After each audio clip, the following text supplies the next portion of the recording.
Good evening, everybody. We have the amazing pleasure of having Zina to join us tonight. As she's going to try to explain to you a lot of the international process that we use, or sorry, what I meant to say is the immigration process that we use to help you guys become US residents as part of the program sponsored by the hospitals. Our intention is that you learn a lot from that. She will be very happy answering many of your questions. Remember, she cannot do a consultation. She can only resolve the questions in general form, but she will be prepared to pretty much answer the great majority of the questions. Buenas noches a todos. Tenemos boa noite, galera. Nós temos o prazer de ter a Zina. Ela é a líder dos advogados. Ela está aqui à noite para falar com vocês sobre o processo migratório que nós utilizamos para os enfermeiros internacionais, para sua residência e o visto. Ela vai responder as perguntas referentes para o processo de imigração. Então, ela não vai dar consulta, somente vai responder as perguntas de vocês. Zina é bilíngue e ela vai falar espanhol e inglês.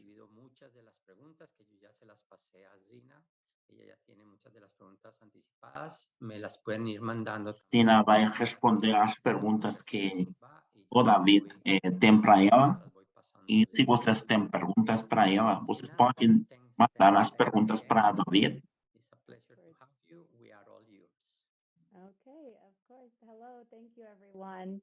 Buenas noches a todos. Hello, my name is Zina Berezenji. I'm the Senior Associate at FRAGOMEN. It's a pleasure to be here with you all tonight. Es un placer. And I'm going to share my screen and we'll talk a bit about the immigration process, as David said. So one moment.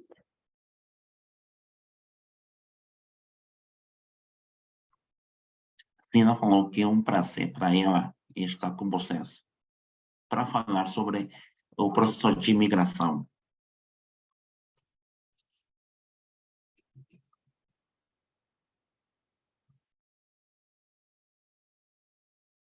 Now, let me just, are you seeing the... Yes, we are seeing. The main screen? Yeah, we see the main screen. Just the full slide, yeah. Or the multiple slides? No, the single slide. Okay, perfect. Okay, great. So we can start. So we'll start talking about the employment sponsorship process for the nurses, o proceso migratorio para las enfermeras. Agora sobre o caminho para os enfermeiros internacionais para obter residência. This is just a broad overview, and then we will go into detail about this process on the next slide. So just to start, it's the 5 basic steps here about the sponsorship process. So the first step, first, the U.S. government has designated for the nurse occupation to be eligible for a specialized process for permanent residence. So el gobierno de los Estados Unidos ha designado la ocupación del... O governo dos Estados Unidos tinha desenhado processo para obter a residência e o visto permanente para os Estados Unidos. Ela vai explicar melhor cada passo. For step 1, the employer will offer you, the nurse, the position to work at the hospital, let's say, or the clinic, and you accept that position. From there, once you've accepted the position, you move to step 2, where the employer will file the I-140 on your behalf to the United States Immigration Service, or USCIS, as it's referred to.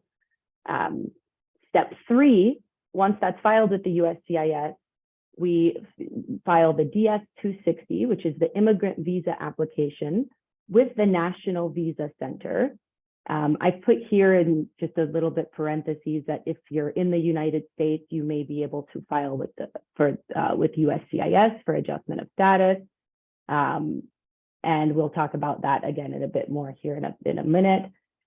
And the next, once you've filed the DS-260 with the National Visa Center, they then send your case to the U.S. consulate for interview scheduling. And once that's sent to the U.S. consulate, the consulate will schedule the interview and then issue the visa. So like I said, it's just a very broad overview, and we'll dig into each step here in detail moving forward. So let me just move all of these.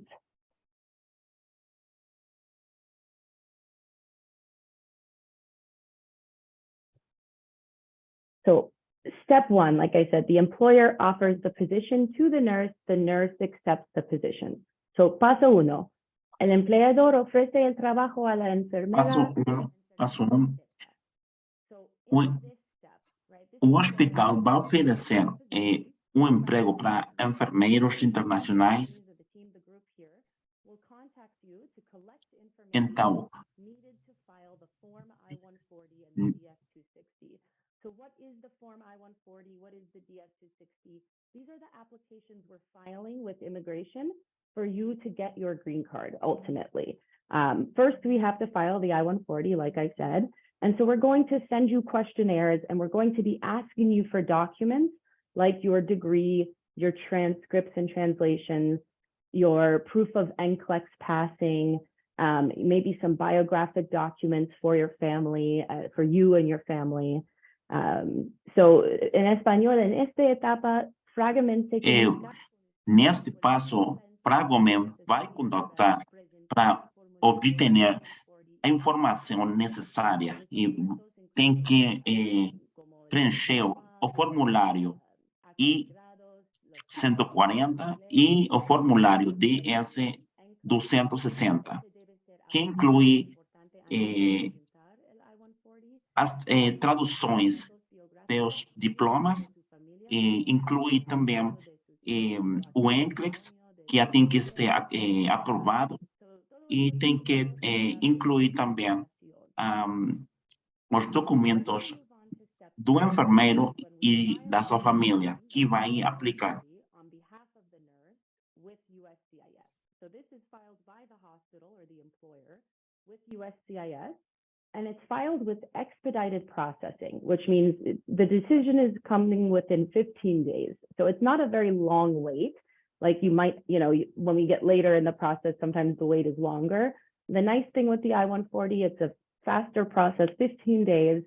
And then once that's approved, USCIS will send your case to the National Visa Center to move to the next step. So el segundo paso, o paso dos. Segundo passo, o enfermeiro tem que apresentar o formulário I-140. Este é processo que não vai demorar muito tempo e vocês vão ter a resposta em 15 dias. Depois de que o enfermeiro é aprovado, o hospital vai mandar seu caso para National Visa Center, ou National Visa Center. Where I say here, nurse completes the DS-260. I don't mean to say you have to do this on your own, but it just means that, the employer does not file this, the individual files it. So we will actually be submitting for you if we're working with you, but we prepare the DS-260 on your behalf, and we submit it with your supporting documents for you and your family, if applicable, to the National Visa Center. Here, it does take a few months sometimes for the National Visa Center to review these documents before they send your case to the U.S. consulate in your home country to be scheduled for an interview. They review it all to make sure everything is there. So en el tercer paso, No terceiro passo, a enfermeira vai completar o formulário DS-260 Immigrant Visa Application com o National Visa Center.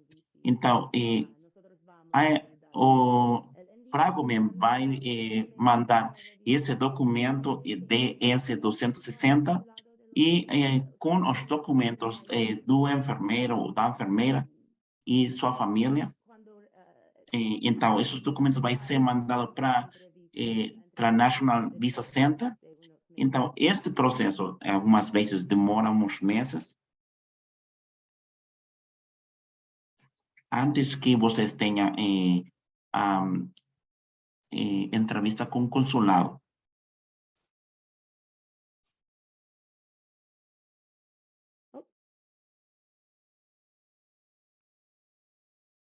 Oh gosh.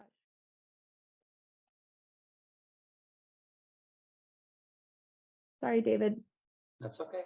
No Did problem. you just, it said you took control of my screen. Oh, no, I was sending a text to people. Oh. I was sending a text to people to let them know what MVC stands for in Spanish. Oh my gosh, that's so funny. It said, oh, that's so fun. It said, yeah, that they took over my screen and then closed out the PowerPoint and deleted. Huh? Huh. I don't allow to take control of the presentations. Oh, I thought you were asking. Yeah, that's so interesting. Okay, 1 second. Very weird. Let me just reopen. Okay, one pause.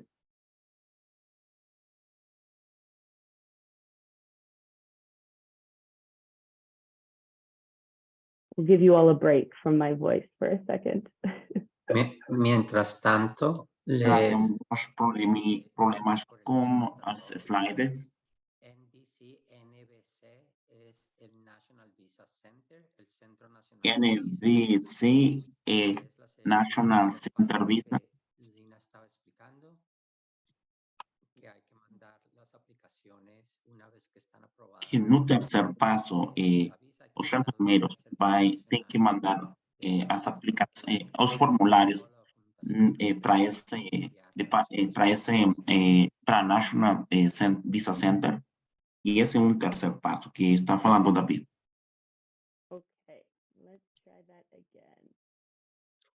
Sina, if you mark the one before, okay, doesn't matter. The icon before will make things easier for you, but it's okay. You are fine. This one? No, you're good. Continue your presentation.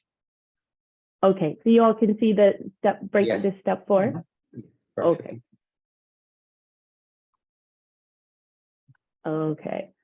Passo número 4.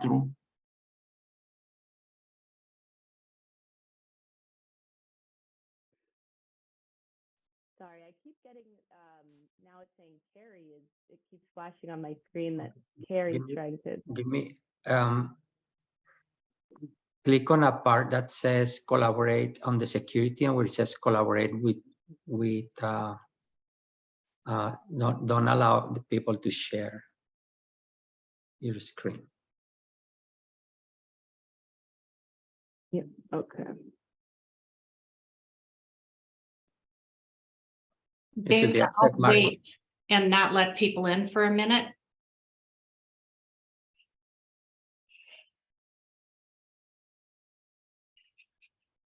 No, you should be okay. Okay, yeah, we'll keep going. Let's just see if that, okay. Sorry about that, interesting. Okay, so, all right, so step 4.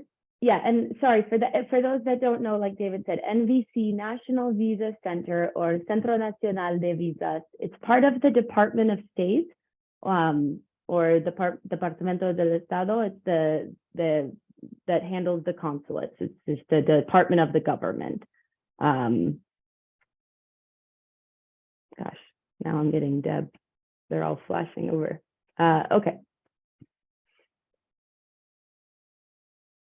So moving to the next step. So once the NVC, step 4, NVC will send the DS-260 and all your documents to the US consulate in your home country for interview scheduling. You know, this question we get a lot: how long will it take for the interview? You know, can I request expedite? The wait time for the interview is definitely going to depend on your consulate, your home country, the workload at the consulate, you know, visa availability, all of that. Depends on the time of year, you know, backlogs, all of those different things. We can certainly request an expedite request, you know, once we get to that place for your case, especially because, like I said in the beginning, the nurse position, you know, is approved for the specific or specialized process, but there's no guarantee of approval. And remember that you must have the visa screen before the interview.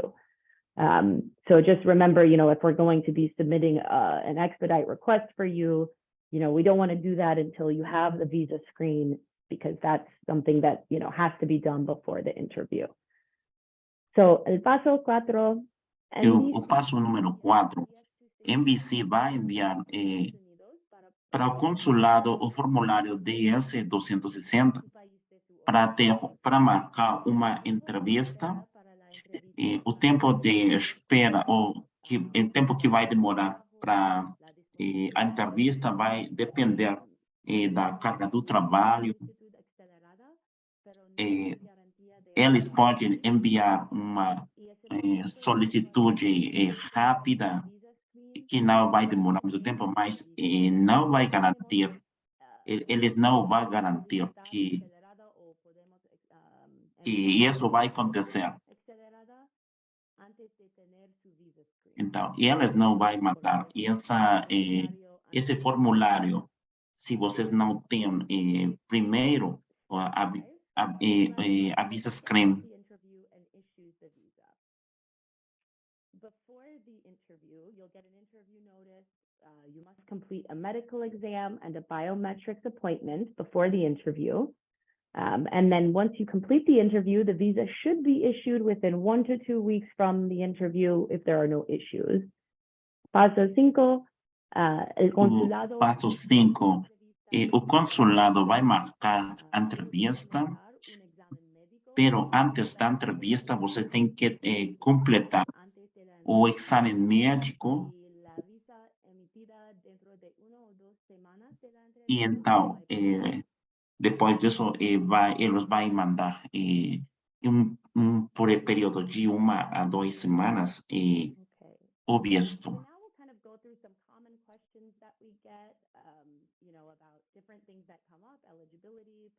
Ela está mostrando agora. I'll go through the question and answer first in English and then in Spanish. David, feel free to jump in if you feel I'm missing anything in the translation too. I won't be offended if you feel, you know, if you want to jump in or clarify as well. Yeah, no problem. And I have already received some expansion to a couple of those questions, so I will add to some of those too. Of course. Okay. So one question we get, you know, and we had some specific questions about, I was living illegally in the US for 2 years or 3 years or whatever. So I kind of posed it this way to explain. I was living illegally in the US for more than 180 days, but I left voluntarily. Can I apply? So if you were in the United States for more than 180 days without status and you left, you may not be allowed to return for 3 years from the last day of your last exit.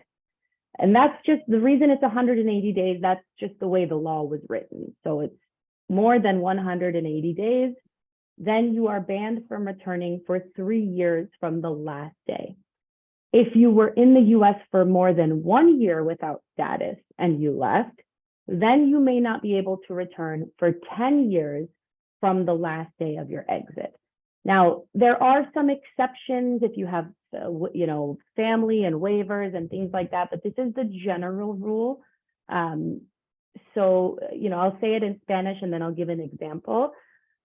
Estuve viviendo ilegalmente en los Estados Unidos durante más Ela está de... falando agora sobre as perguntas que a galera fez para ela.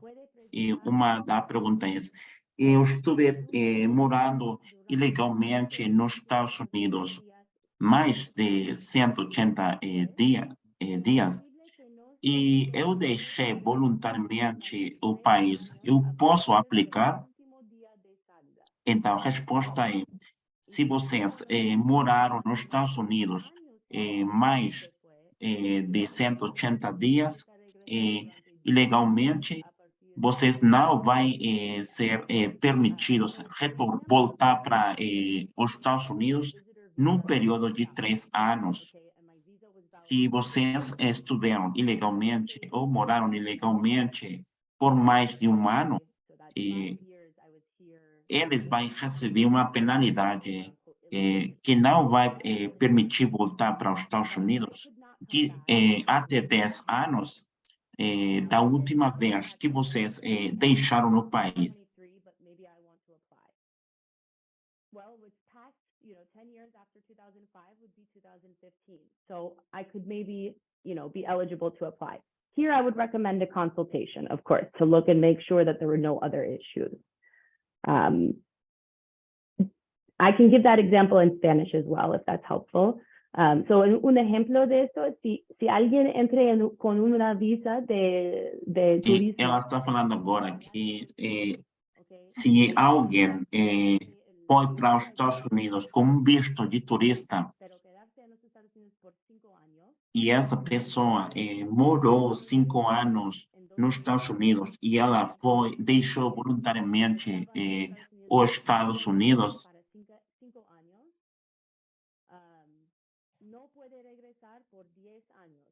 ela vai ter uma penalidade de 10 anos para não voltar. Antes de 2015, es posible que puede regresar ahora porque es más de 10 años, pero en esas situaciones yo recomiendo una consultación en cada vez. Nesses casos, quando a pessoa voltou ou quer voltar para os Estados Unidos depois de 10 anos, ela recomenda que vocês têm que ter uma consulta para revisar seu caso. But there are some applicants who were born in specific countries that will have longer wait times, for example, India and China. So, ¿hay algún país que no puede participar? Há algum país que não pode participar? A resposta é não, mas há alguns países que vai demorar mais tempo. Por exemplo, a Índia e a China são uns países que vai demorar mais tempo para aplicar nesse processo.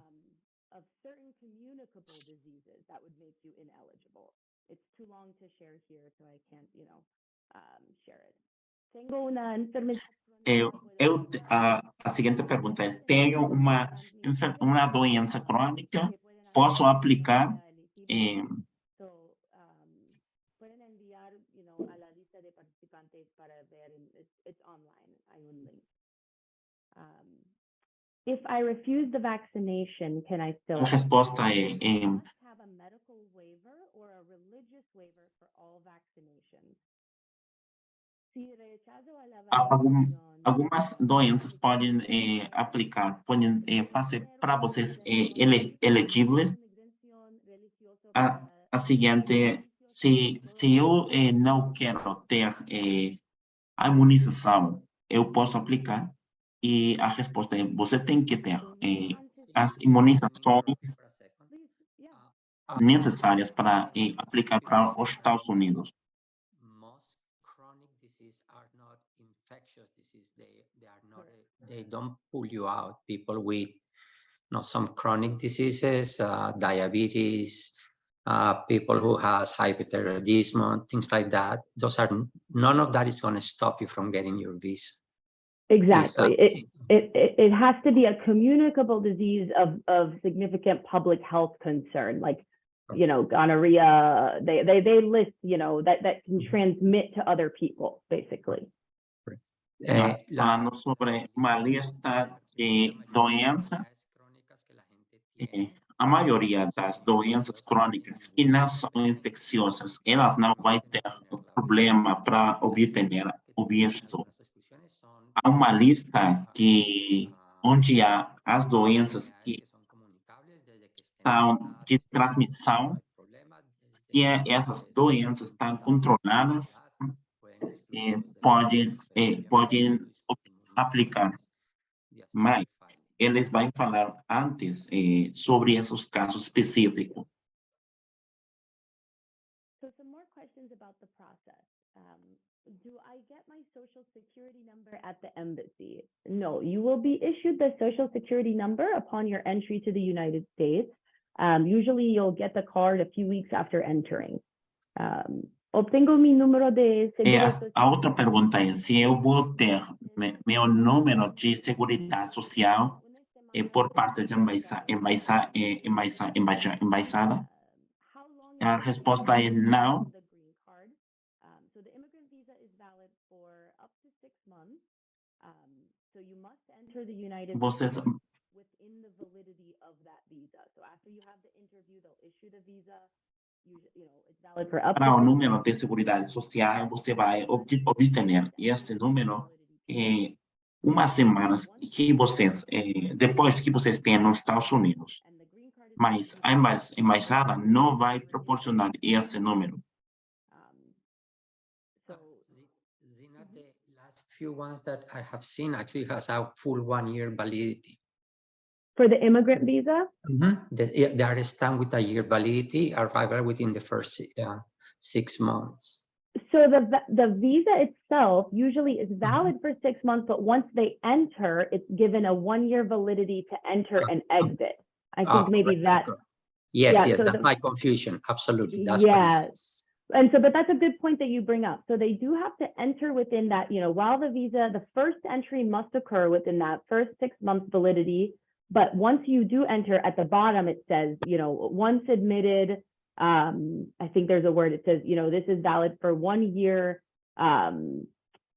for entry and exit. And that is often because what ends up happening is the green card itself isn't always mailed before this immigrant visa expires. And so there's a period of time, what if I need to leave the United States and I need to come back? They can still use this immigrant visa for up to 1 year to leave and come back as if it were a green card. Okay. Allow me to translate that for you if you don't mind. Please. Cuando les estampan la visa en el pasaporte, ustedes tienen cuando vocês vão chegar nos Estados Unidos, los siguientes 6 meses desde el momento que les estampan la visa. Quando você vai receber o selo no visto, você está no departamento de imigração e vai colocar um selo e vai ter uma validação. Vai ser válida durante período de 1 ano. Esse é o visto de imigrante.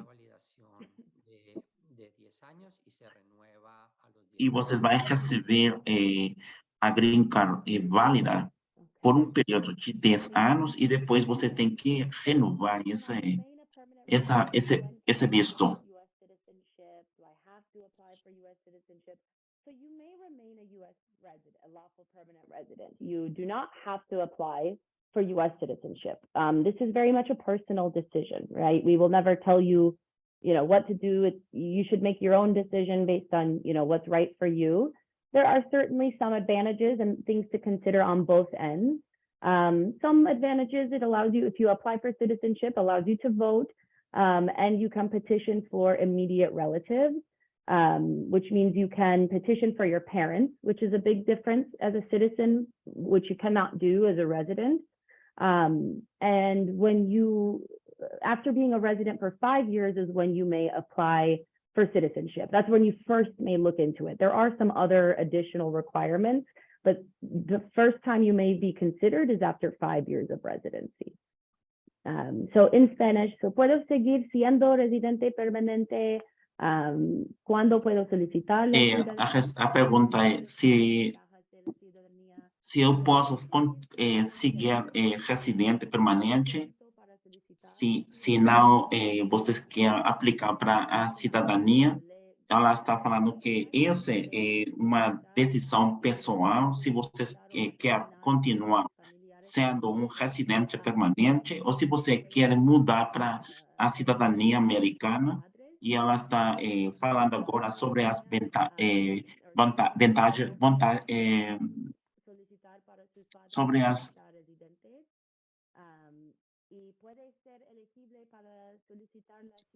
sobre as vantagens quando vocês vão mudar e vai ser vai obter a cidadania americana.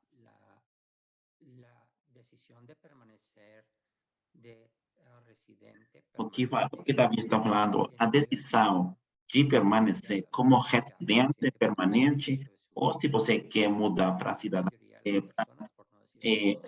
americano é uma decisão pessoal. Depois de morar 5 anos no Brasil, você pode aplicar para obter a cidadania americana. E algumas vantagens que ela falou é que vocês podem levar, como cidadãos americanos, vocês podem levar seu pai, sua mãe, seus irmãos ou suas irmãs. So your partner may not come with you. There must be a legal marriage. Your children may come with you, but they must be under 21. And for children, I've listed a couple things here because there's, lots of different options. So your biological children may come, your stepchildren may come, and your adopted children are allowed, but they must all be unmarried. You can also apply for your adult children who are over 21 after you become a legal permanent resident. But importantly, there is this 8 to 10 year wait. So it is a very long wait. So that's a big consideration.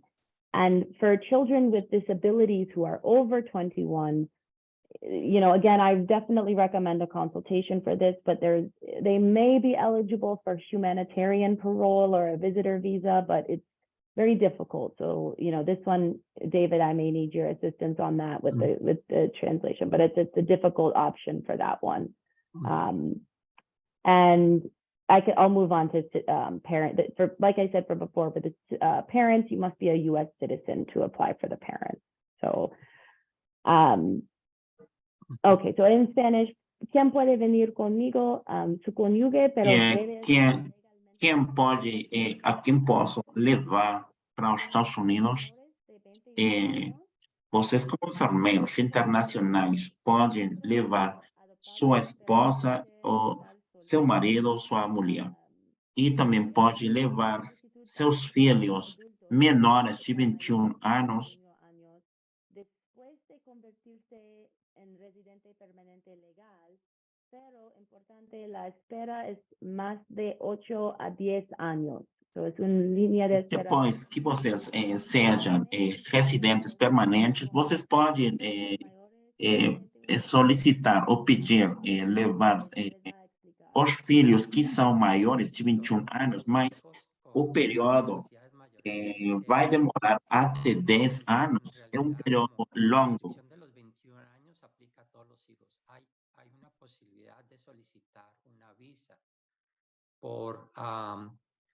por ayuda humanitaria, ¿okay? O como visa de visitante para estas personas, pero es un proceso bastante complicado, bastante complejo y arduo, donde con muchas oportunidades. Ele está falando sobre o processo quando vocês querem levar os filhos maiores de 21 anos.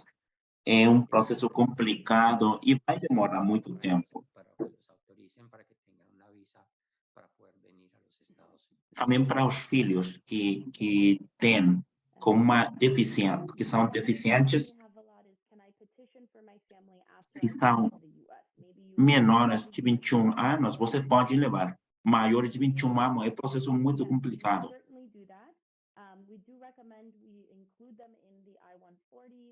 and then they can follow you after you have immigrated. They follow the same process in applying for the visa, waiting for the interview. We just have to make sure that we maintain yearly contact with the MVC. So it's just, keeping the case open. And there's a consideration for aging out children. So the children who are getting close to being 21, you want to make sure those ones we probably want to do their case, we wouldn't want to wait for them. Because if they turn 21, then the wait time is much longer. So puedo hacer, go ahead. Let me ask you, so maybe you'll add this, so because this is a complementary. So you'll file collectively the I-140, but then you don't process the S-260 for the family until later, is what you're saying. Yes, exactly. So Correct. we include the family on the I-140. You do still pay just the visa fee if possible, the 345, so that they have the case. Basically, they're there, but they hold it. You go and they pause there, and then you can even do it so that, okay, maybe my spouse is waiting, but my child is coming with me. And so you can do, so your child, you file the visa application, but the spouse is still in the system. And then later, once you've immigrated, the spouse can go back in the system, file the visa application, and wait for their interview once they're ready. Now, another thing to note is that they wouldn't be eligible for the expedite if they're filing without you, because your expedite is going to be based on the fact that you're a nurse going through the nurse process. Correct. So it could take quite a while before those get actually processed. Exactly. Let me, if you don't Thank mind, you. I'll add Please. that to the translation. Thank you. And I just wanna, okay. So,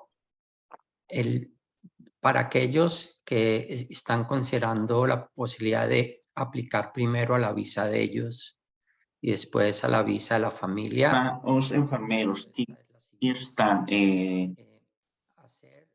pensando ou achando aplicar primeiro para suas visas, para os vistos,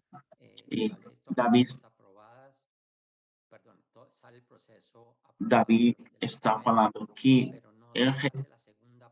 ele recomenda que, como primeiro passo, se vocês querem levar a sua família, você tem que mandar a documentação para aplicar. Mas o processo do enfermeiro, da enfermeira, é o primeiro que vai ser aprovado. E você pode esperar quando vocês estão nos Estados Unidos, para que vocês possam pagar o processo completo de imigração para levar sua família.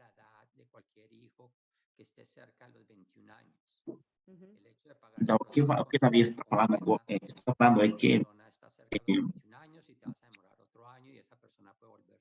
que a pessoa, o enfermeiro que vai aplicar, seu processo é o primeiro que vai ser aprovado. Depois, você pode levar sua família. Tienen que pasar por el proceso normal de consular, que toma a veces mucho tiempo, puede tomar 1 o 2 años antes de que la visa la procesen en el consulado. Okay? Então, o que ela está falando agora é que vocês, se estão tentando levar suas famílias, ele aconselha que vocês levem sua família com vocês. Porque se vocês querem fazer o processo por conta própria, é um processo que vai demorar mais tempo. The TN visa is available for Mexican and Canadian nationals who are coming to work in specific professions. It gives a list of professions. Nurses are on the list, but again, they must be from Canada or Mexico. And it's a temporary visa that's valid for up to 3 years at a time. And I should say that, if you have a TN or you apply for a TN, you can still then do the permanent residence process once you're here. So, ¿qué es una visa TN or TN? Ela está falando sobre que é visto TN, e esse é visto que somente está para México e para Canadá, e que somente são para profissionais específicos E em enfermagem qualificada, elas podem aplicar para Canadá. E isso vai ser um visto válido com um período de 3 anos. E esse é um visto somente para canadenses ou para os mexicanos. Es importante que les quede claro que las visas TN, que son visas de trabajo, no son visas de residente, son... O visto TN é um visto de trabalho e somente são destinados para os mexicanos e para os canadenses. En algunas circunstancias podemos utilizar esta visa como parte de un proceso temporal, pero esto es algo que podemos discutir en ciertos casos dependiendo de la situación. Okay. This one, I may have you help me translate as well, but I combined these because the questions, we oftentimes get questions about these and the responses are similar. Again, this is one that we usually recommend a consultation because it's, very complicated processes, lots of different considerations and depending on where you are in the process. But, we get a lot of questions. I have TPS or I've applied for asylum. Can I still apply for the Schedule A permanent process for the nurse? Can I still do the nurse green card? So if you have a TPS EAD, which is Employment Authorization Document or Permiso de Empleo, the work document, or if you have an asylum EAD or work document, you can work, for anybody at any time. You can start working now. So that's okay. You can work for the hospital now with or without the I-140. That's great. And at the same time, an employer or the hospital can still file the I-140 for you. So you can still go through that part of the process at the same time. It's the next step, the DS-260 or the adjustment of status, the green card application, that is a bit different when you have TPS or when you've applied for asylum. That's where it's really dependent on your specific facts, your specific case, where you are. And so it's really hard to give a general answer, but I can say for the most part, yes, you can apply. It just means it's just going to be a bit different process than sort of the quote unquote normal process that other people go through. Have fun with that one, David. Sina, perdón, agregó. Tina falou.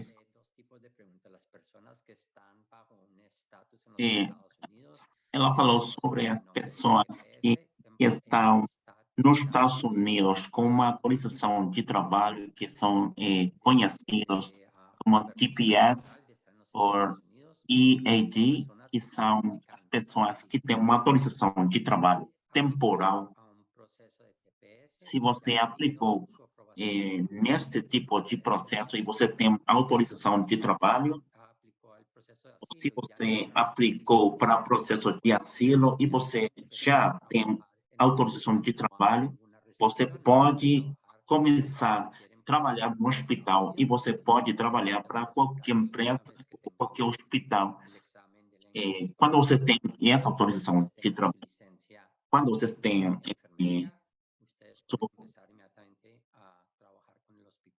sua licença, então lembrem que se vocês são desse tipo de pessoas que já aplicou para esse processo, você tem que, lembre que você tem que ter seu inglês aprovado para que vocês possam começar a trabalhar no qualquer hospital dos Estados Unidos. Eles aconselham para essas pessoas que estão nesse processo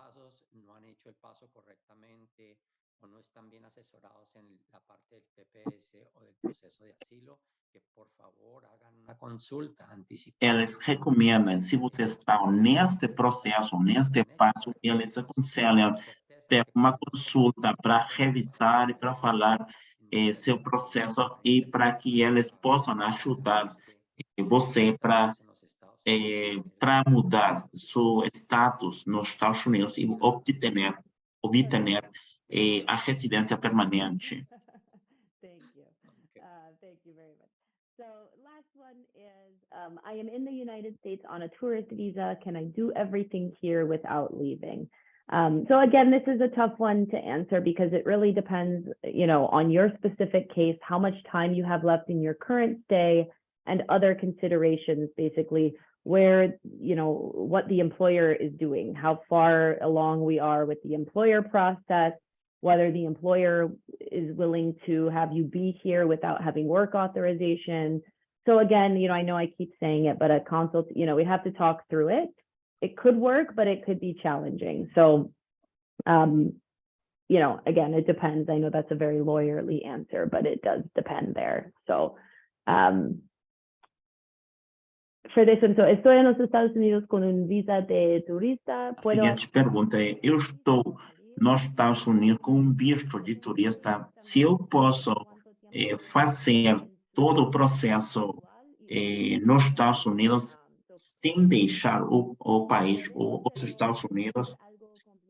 Ela disse que pode, mas é muito complicado. Ela recomenda a consulta porque vai depender as situações dos diferentes casos que ela vai receber.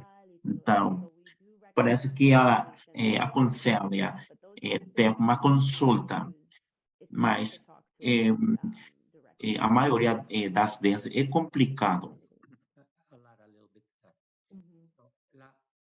La pregunta que hacen con frecuencia es, yo entro a los Estados Unidos legalmente con una visa de turismo, ¿me puedo quedar y hacer todo el proceso desde acá?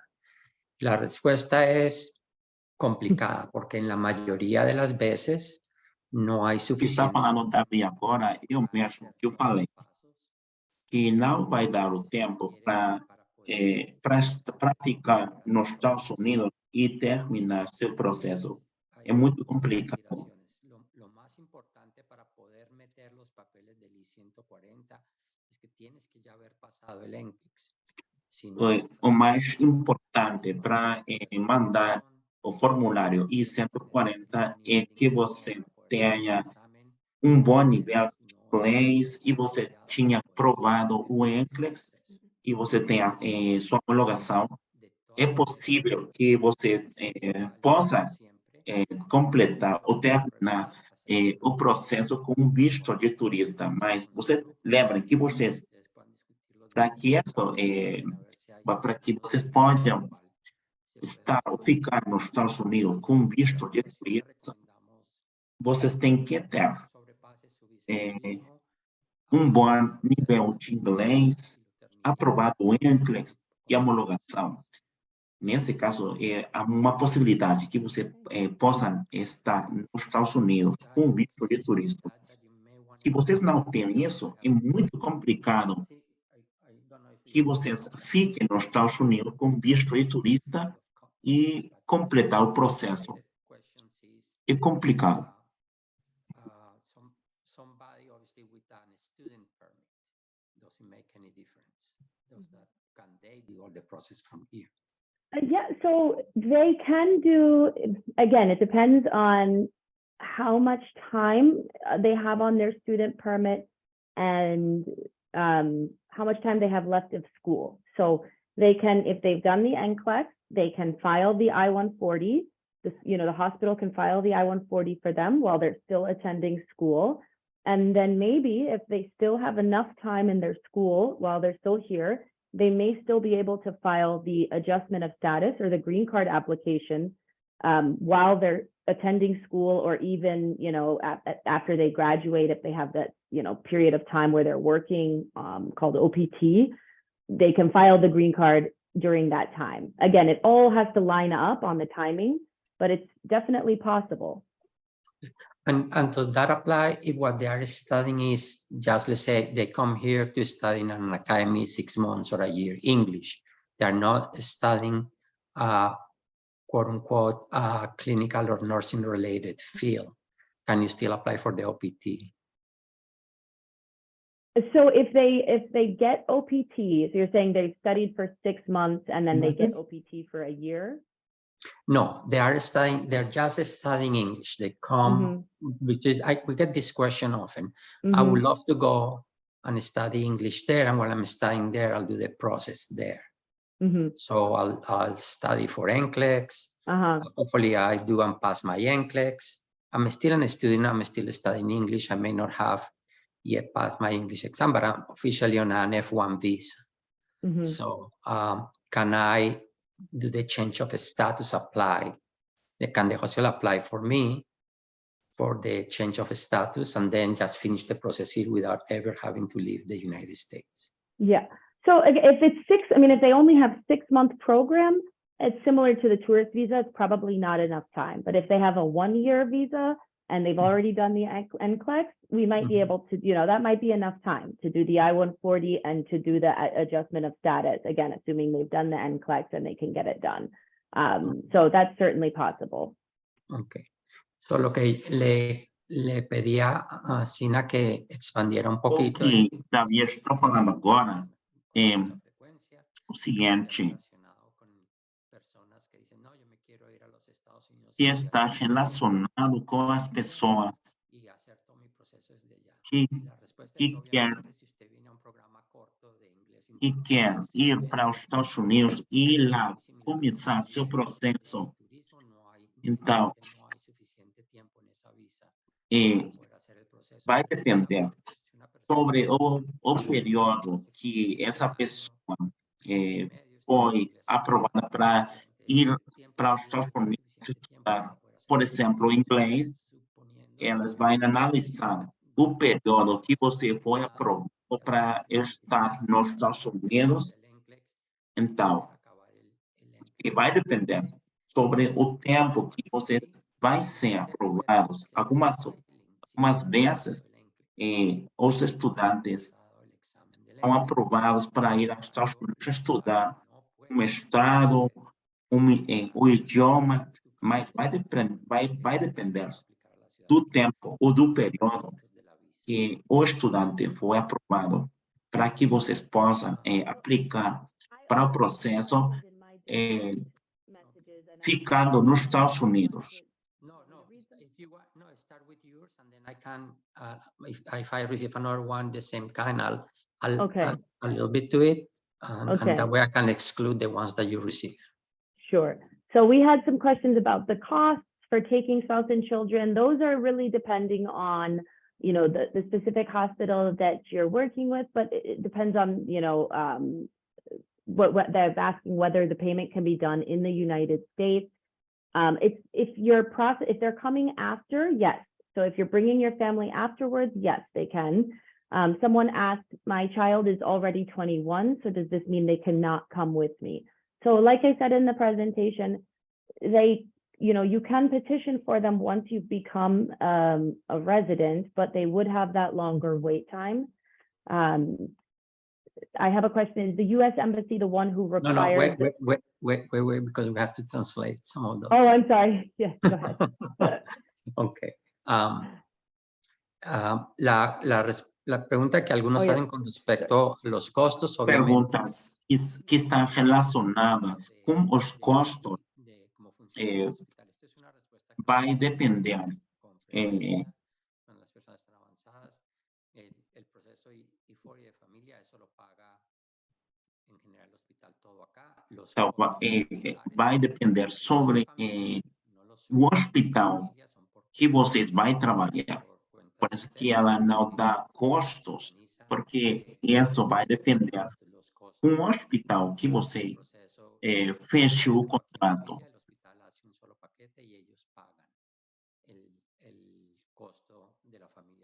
La parte consular es por cuenta de ustedes, tanto la parte de los abogados como la parte de las embajadas. Então, lembre que o hospital vai ajudar com uma parte no processo de imigração da sua família, mas o enfermeiro ou a enfermeira vai ser responsável de pagar os custos consulares ou de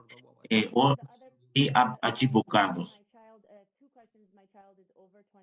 Does it mean they won't be able to come with me? So once you become resident, right, you can.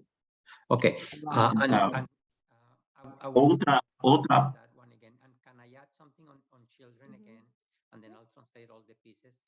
There are two questions. One is, there is a child who obviously they are married and the husband or the spouse has a child from a prior marriage, but obviously it's not adopted by the nurse. Can they come with us? It's an under 21 child. So that's one. And a more interesting expansion on that question, if you want to say something about, is they have a child who is actually a grandchild, but they have, I'd like to translate that as they adopted the child. They say they have parental potestad. They have control of the child. Can that child come with them? Okay. So let me translate those two questions in Spanish and then you can answer them. Sure. Las dos preguntas que le As duas perguntas que Davi está fazendo para a cena. Una que nos hacen con frecuencia. La pareja está casada. Uno de los cónyuges tienen hijos de un matrimonio anterior. A seguinte pergunta sobre, ele está falando sobre os filhos adotivos. Tienen, por ejemplo, un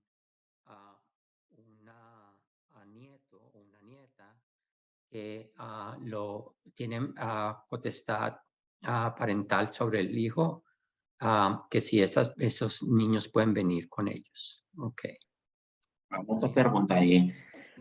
A primeira pergunta é se vocês podem levar os filhos adotivos. A segunda pergunta é se vocês são responsáveis ou tutores de um neto ou uma neta, se vocês podem levar essas crianças. It's not 21, it's 18. The marriage, so they have to be under 21 when they immigrate, but the marriage had to occur between you and their parent before they were 18. Okay, very good. So, en el caso no caso de um matrimônio que tem filhos de um matrimônio anterior, e então elas para que possam levar esses filhos,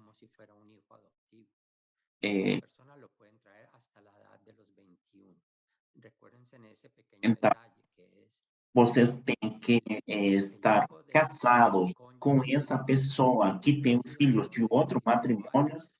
Quando vocês se casem com essa pessoa, esses filhos têm que ser menores de 18 anos para que vocês possam aplicar no momento de imigrar.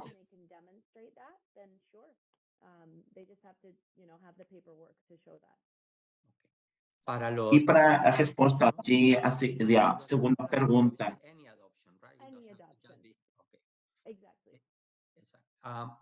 para essas pessoas que são responsáveis ou tutores de um neto ou uma neta e que está legalmente adotado, vocês podem levar esses filhos. Se são adotivos ou não, você pode levar. No tienen ninguna restricción, todos ellos pueden venir con ustedes siempre y cuando sean menores de 21 años. Okay. Okay.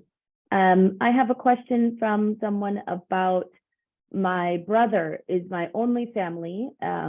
Is it possible for me to apply for my brother, and can they receive a visa legally? So that's a great question. So they could not process with you under this process of the permanent resident process.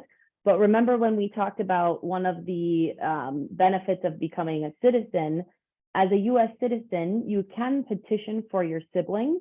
So you could petition for your brother. The downside, unfortunately, is that the siblings have the longest wait of all family members, and it's about a 15 to possibly 20-year wait right now. I hate to even say, but it is an option. It is there. So that's my good and bad answer for you. Okay, you want to translate? I will let you take that one if that's okay. Why? This is your moment of practicing. Okay. So, mi hermano es mi única familia. Outra pergunta, meu irmão é minha única família, se eu posso levar ele? Essa é uma pergunta. A resposta é, neste processo, vocês não vai poder levar seu irmão quando você seja ou receba sua cidadania, vocês podem solicitar para levar seu irmão, mas o período para levar seu irmão vai demorar muito tempo, até 20 anos para levar. Mas ela diz que a possibilidade Exactly. Recuerden que para solicitar el proceso de familia es el más usado y esas visas son las más congestionadas. Por eso los procesos se demoran bastante y ahora então, que hay tanta gente solicitando por el proceso de familia aplicación, lo que ha hecho es que obviamente se han llenado las cuotas y se está demorando más. Então, ele está falando sobre o processo para levar um irmão, mas você lembra que para levar os irmãos, os pais ou a mãe, você tem que ser cidadão americano, e o período para vai demorar até 20 anos, então, porque é um processo muito complicado. Okay. I think that's. Okay, Oh, I had one more for me. I had a green card. I resigned my status, or I let go of my green card, let's say, after moving back to Argentina, my home country. So I have a social security. So I used to have a green card, let's say, and I abandoned it. Does this change anything? So that's a good question. It does not change anything in terms of your new process or your new application, but you do have to disclose it. So we would have to, state that you did have a green card. They will have a record of it. And we'll have to, explain why you let it go. It doesn't harm your chances, for the new application. It doesn't help your chances. It just is what it is. And most likely you'll have the same social security number, just reissued to you once approved. Okay. So la pregunta es, uma pessoa já tinha uma residência e decidiu deixar essa residência e então a pessoa pergunta se isso vai afetar para o processo e a resposta é não vai afetar, mas você tem que noticiar para o Departamento dos Estados Unidos que você previamente já tinha uma residência, então não vai afetar o processo. Okay. Yeah, go ahead. Okay. If you don't mind, I'm going to take one more second and say it in Spanish, just to reiterate, because people, I think, sometimes don't hear. So I just want to reiterate something very clear, because we get this question all the time. Cuando se hace el proceso del enfermero. Quando o processo de enfermeiro, a família do enfermeiro está incluída no processo. E lembre, que nesse processo está incluída o esposo, esposa, filhos. E vocês têm que estar casados legalmente. E está incluídos todos os filhos menores de 21 anos. Sus cónyuges están incluidos en el proceso y todos llegan con la residencia E todos vão obter a residência permanente para os Estados Unidos. Dicen que solamente quieren hacer el programa porque quieren venirse con la familia. Esta es tu oportunidad de Então, para aquelas que querem fazer este processo e levar sua família, esta é a oportunidade para que vocês façam esse processo. Lembrem que os custos consulares e de advogados são responsabilidade do enfermeiro ou da enfermeira. E ela está clarificando. E essa pergunta, porque é uma pergunta que é comumente, que é recebida comumente da galera. Están incluidos en el proceso en el caso de los hijos del cónyuge, siempre y cuando se hayan casado antes. E lembrem, para os filhos que são de outro matrimônio, esse matrimônio tem que estar casados. Quando seus filhos sejam menores de 18 anos, para que eles possam aplicar para o processo. Otros familiares no los pueden solicitar, sino una vez que se vuelven ciudadanos americanos. E lembrem que outros membros da família, como irmã, pai ou mãe, vocês podem solicitar para que elas possam chegar nos Estados Unidos, uma vez que vocês mudem sua residência para a cidadania, ou quando vocês sejam cidadãos americanos. E lembrem que os processos para levar os membros da família são processos que vai demorar muito tempo. E lembrem que pessoas que têm doenças crônicas que não são infecciosas, não vai ter complicação para aplicar para o processo.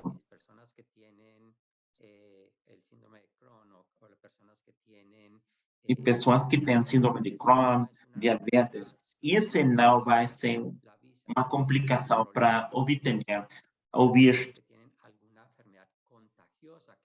Pessoas que têm alguma doença contagiosa ou infecciosa, se essa doença não está controlada, não vai obter o visto.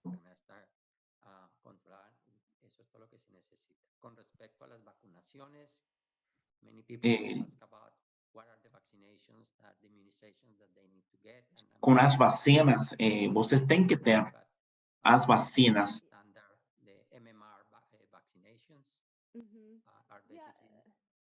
Que o consulado indique.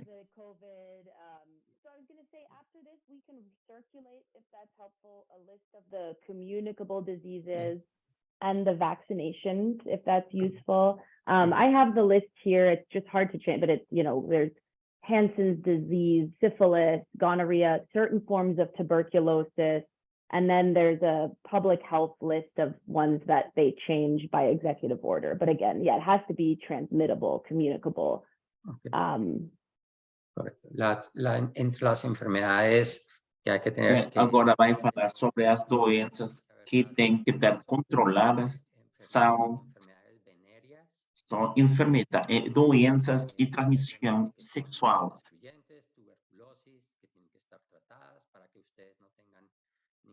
E essas doenças têm que que estar controladas para que vocês não tenham problema se durante um exame médico vocês são detectados com essas doenças e não está controlada, você vai ter complicações.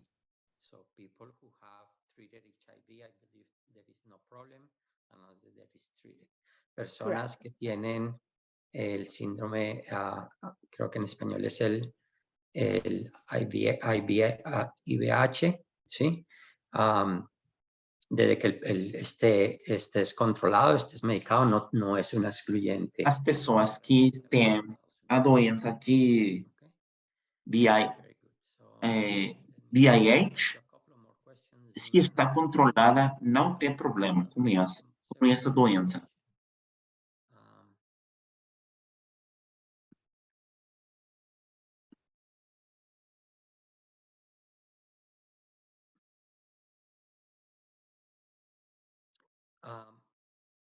there is a case of which is not uncommon. People will come here and obviously come in with a tourist visa, overstay the visa, or sometimes don't even overstay, but they are caught working illegally in the United States. There is a particular case that I'd like to call to your attention. You can explain in generalities. Somebody stay about 10 months under a tourist visa working illegally, but he left under their own voluntarily left the country. What they did wrong is that they went and tried to return back to the country to continue working about a month or two later. So obviously they were caught at the point of entry and they obviously took away their visas. Now, are they, because there still wasn't more than a year, was under a year. Are they under the 3-year penalty or are they under the 10-year penalty? Are they under no penalty because they were never caught? So what penalty are they under? So they entered with a visa, they stayed 10 months beyond the visa, they left. No, 10 months in total, really 4 months above the 6 months. A total of 10 months. They did not pass the year. Okay, they did not. So they stayed 4 months, so less than 180 days. Less than 180 days. Correct. They didn't overstay their visa for over 180 days. And they left. And they left on their own accord. And they came back. They tried to come back a month or two later, and they were denied entry. And on they the obviously, visa. On their tourist, they tried to return with the tourist visa when they went to the court. And obviously they said, well, what do you mean? You've been here, you were here 10 months and now you want to come back a month later. And obviously they not only did that, but they discovered that they were working illegally. So they canceled the visa. They canceled the visa and deported. They just returned them. Okay.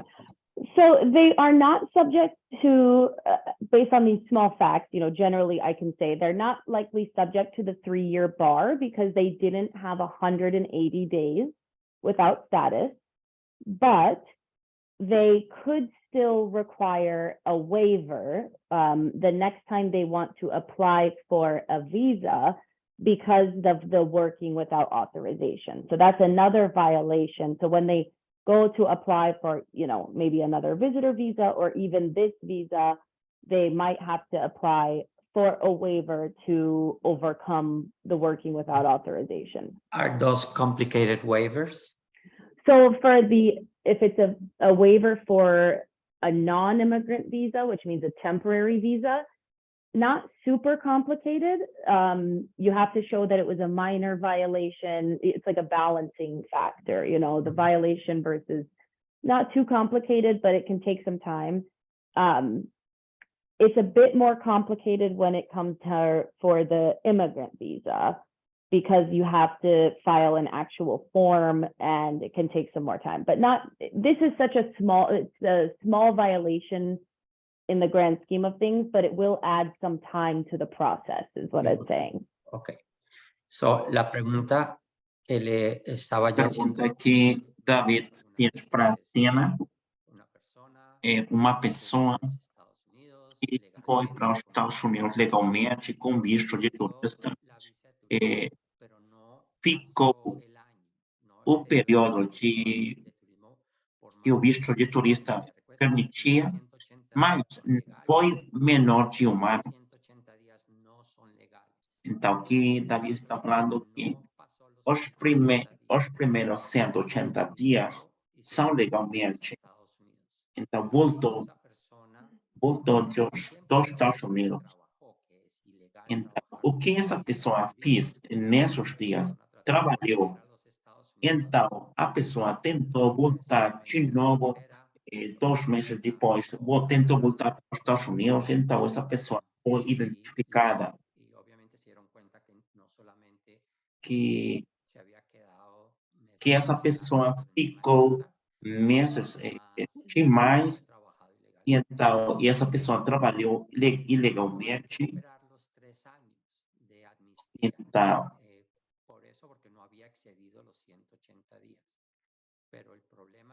Então, neste caso,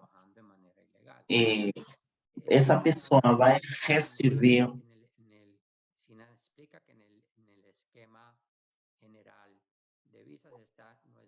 no es muy complicada, pero hay que entregar una cosa que se llama un waiver, una explicación.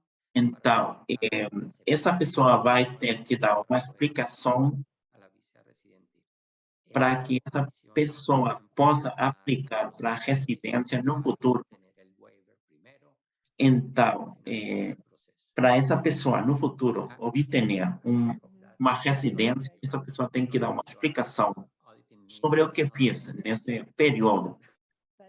Mas não é complicado, mas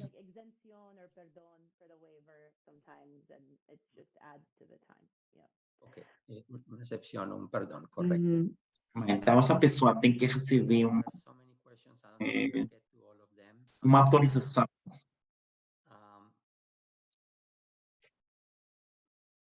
It's just a silly question. I always tell everybody that the application is to that an EB3 visa. I don't know why he's thinking that the family is going to get an EB2. The family gets an EB5, if I'm correctly, right? The children get an EB, something like that. Would you tell them what EB they get? Yeah. So the family is going to be processed same as you. It's EB3. Everybody's basically EB3. But really, the family doesn't really get a classification. It all goes under your priority date. So it's all based under your EB3 classification. If your priority date is current, then they're current. If you're not current, then they're not current. Okay. La pregunta que alguien me dice A pergunta é se a família vai ter visto diferente e Sina disse que não. Todo o processo vai ser levado sobre o processo de o visto EB3. Então, não que a família vai ter diferente visto, todo o enfermeiro com sua família vai ter o mesmo visto EB3. What will be like the fastest processing time you ever seen for the process, and what will be a very long time? Not exaggerated long time, but a long time. So just to give a general range, and if you want to put your hands out, I usually tell people, if you are lucky, 4 to 6 months. If normally anticipate about a year, not to get the process, but that's more or less the range. But I don't know if you have a different take. I think that's about good, valid. Sometimes, like as we saw, I just saw a question come in about the visa bulletin, what happened in May this year. So this is new, right? So this could potentially slow things down a bit. So sometimes when that happens, it can push things to the longer end of the wait time. Hopefully it doesn't happen again or doesn't keep happening. But I think that range is about accurate, and hopefully things continue we're able to get more, expedite or visas open up again. Okay. I want you to know that people want you to put, I don't know if you have it on the screen, you can show it, or if you want to put it on the chat. A lot of people want to know how to contact you to get a direct consultation. So I have at least 6 people asking for your information to contact you. And a few of them also would like to know, if you don't mind, how much does it cost the consultation? Yeah, so, of course. If you want to say those 2 things. Para las 6 o 7 personas que me preguntaron de cómo...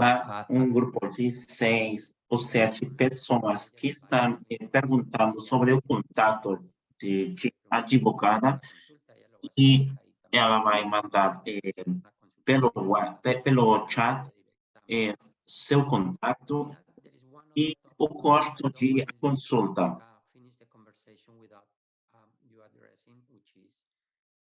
People who have crossed the border, either if they have surrendered to immigration or not.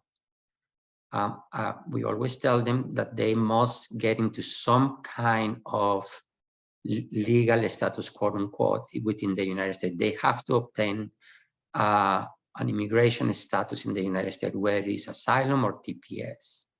Okay. A lot of people think just because they surrendered themselves at the border and they were given this parole, that they are now free and clear to apply for I-140s. Could you tell a little bit about that? And also, because I also want to impress very heavily on them that they really should do that using a lawyer to make sure, especially those who are in asylum, is not an easy process. We need them to have an accepted asylum process in order to be able to do something with them. So that's one topic that I would like you to address. Yeah, I mean, we could maybe have a 5-hour meeting on asylum someday, just asylum. But yes, it's definitely very important process. And you know, very. Allow me to translate for a second the question so they can follow you, and then we can do. Le estoy pidiendo a David está preguntando para Siena que é um caso que comumente as pessoas perguntam, que são sobre as pessoas que foram para os Estados Unidos e ficaram nos Estados Unidos ilegalmente e elas foram como o Departamento de Imigração e eles pediram asilo e ela está perguntando para essas pessoas como é o processo. Importantly, the I-140 itself does not give you any status. It does not give you any work authorization. It does not give you any legality in the United States.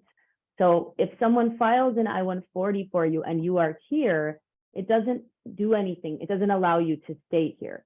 Instead, it's a ticket for you to someday come here with a visa or someday apply for a green card. I can pause there if you want to maybe start with that. Okay. El proceso. A resposta é, lembre que o processo tem duas partes. E o primeiro é o formulário I-140, e isso é que é um hospital que está solicitando uma pessoa do estrangeiro. E esse hospital está solicitando essa pessoa. Então, e esse formulário não vai dar a visto. Você tem que fazer outro processo para obter o visto. If you're here, if you've been paroled at the border and someone files an I-140 for you, you know, that's not giving you any status. The parole, TPS, asylum, all of those are very complex, complicated matters. Asylum specifically is a very long process. It really does require an attorney. I think there's statistics out there that maybe, you know, 80 to 90% of cases that are filed without attorneys are denied. So really, really encourage you to, you know, I'm not saying don't file it, but really encourage you. And there's pro bono attorneys out there. And I'm always happy to send people resources, and I can share those with you, David, as well, with the group for you to share with people as well. But having help is very important for that. Okay. Recuérdense que entregarse en la frontera. Então, lembre que quando vocês, se você está no borda dos Estados Unidos e você tem um documento que é chamado parole, então você não tem um status nos Estados Unidos. Você tem que tentar de fazer o processo de solicitar o asilo ou solicitar o TPS, que é autorização de trabalho. Então, ele vai recomendar que o que Davi recomenda que você, se você está nessa situação, que você faça esse processo com um advogado. Então, Sina vai ajudar com esse processo, se vocês quiserem.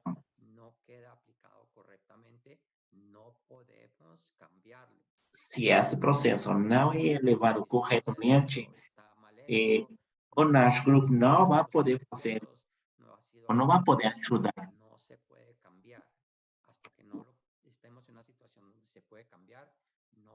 el empleador, el hospital no puede hacer mucho al respecto. Es importante. Então, o hospital não vai poder fazer muito quando você tem nessa situação. Del green card que se hacemos a través de los hospitales. You let me know if I messed up the answers in any way, shape, or form. Yep. No, that's perfect. Okay. Very good.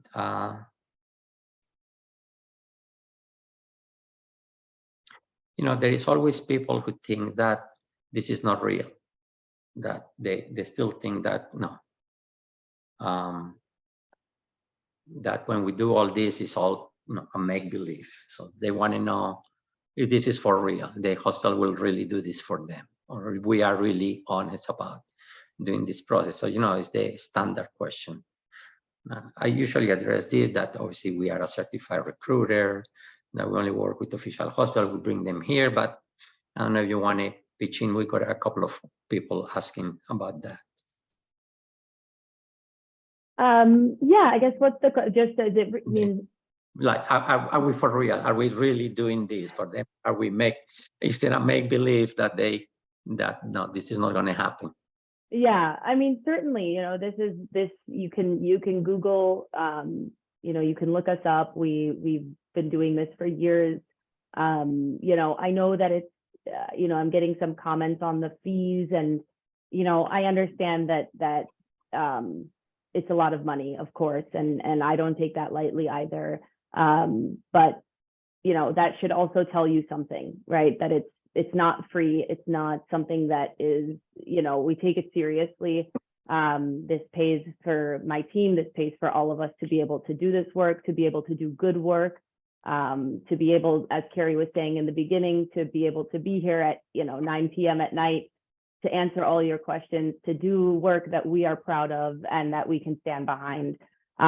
So it is real, and you know, we do take it very seriously. And, you know, we'll be here to help you through the process and answer the questions. Espero que aquellas personas que preguntan que si el proceso es válido, que si esto es real. Há pessoas que estão, que acham que isto não é verdade. Então, o que está falando agora é que agora é muito mais fácil para vocês fazer sua pesquisa. E então,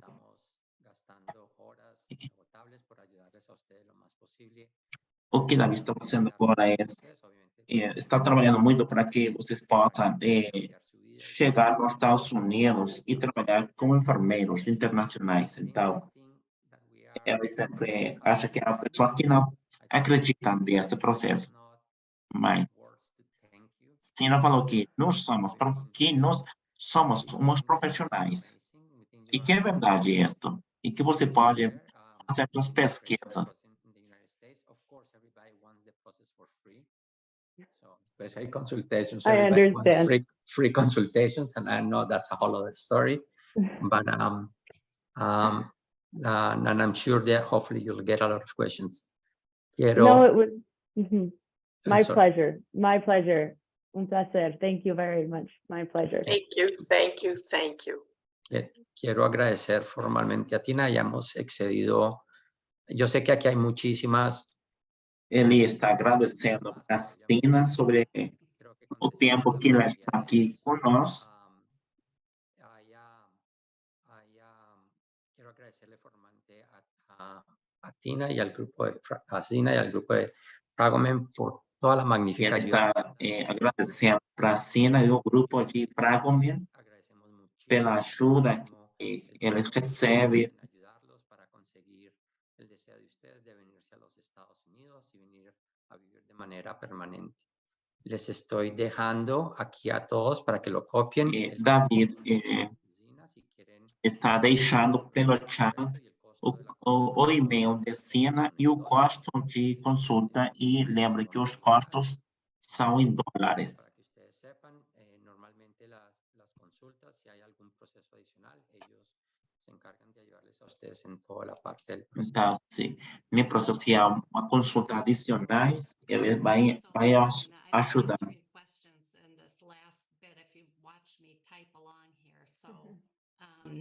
You know, again, thank you so much. It's so important to have the right partner in the immigration attorney.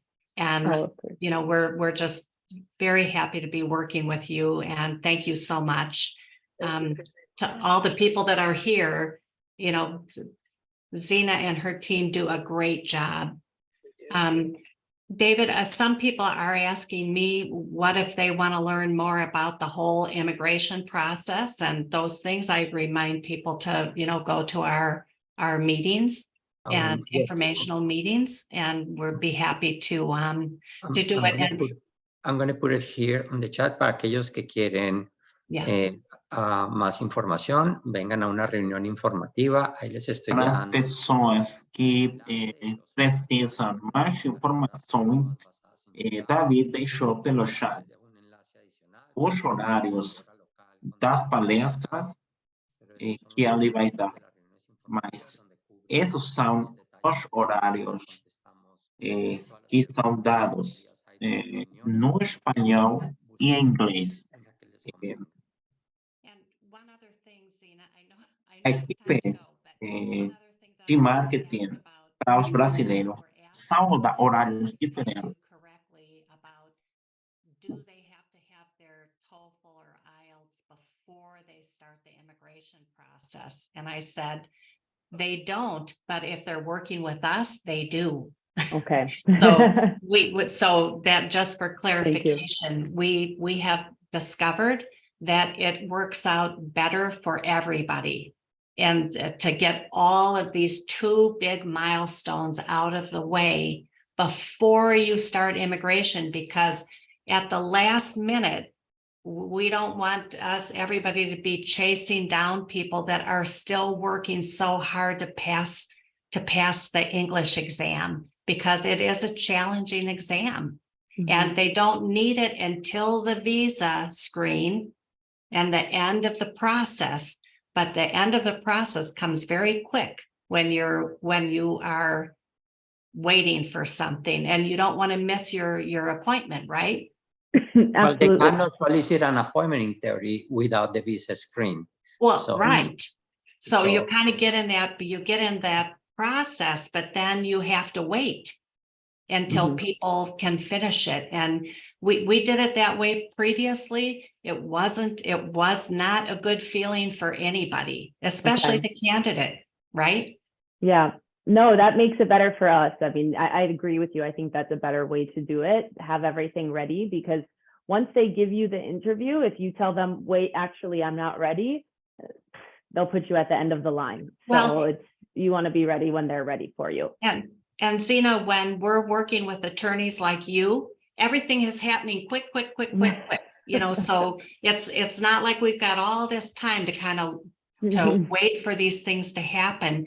You are so fast with get the documents, file the papers, let's get going, that, you know, again, we everybody needs to pass English before we can get the interview and get going on this. Okay, Carrie, you want to say that in Spanish now? Yes. Hola, buenas noches. Carrie, porque esta pregunta le hicieron para... Ok, Carrie, falou sobre uma pergunta que alguém fez. Para o processo I-140, você pode aplicar somente aprovado o inglês, mas não pode aplicar para o seguinte processo até que vocês obtenham o visa screen. Então, você tem que ter aprovado em inglês e o TOEFL para obter a visa screen e para que você possa continuar com a seguinte fase do processo.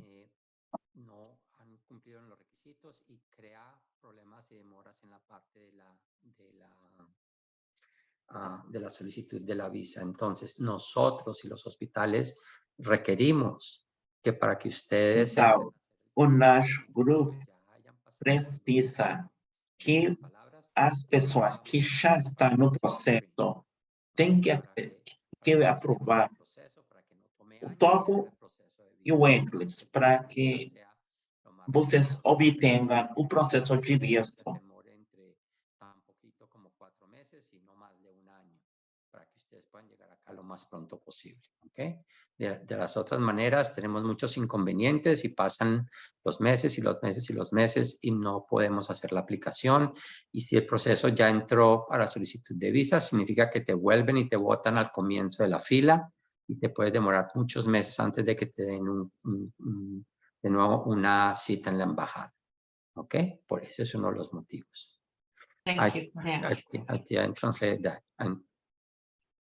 Zena, thank you so much. I really, I know that everybody really enjoyed this webinar and I did too. So it's always nice to learn new things. So thank you.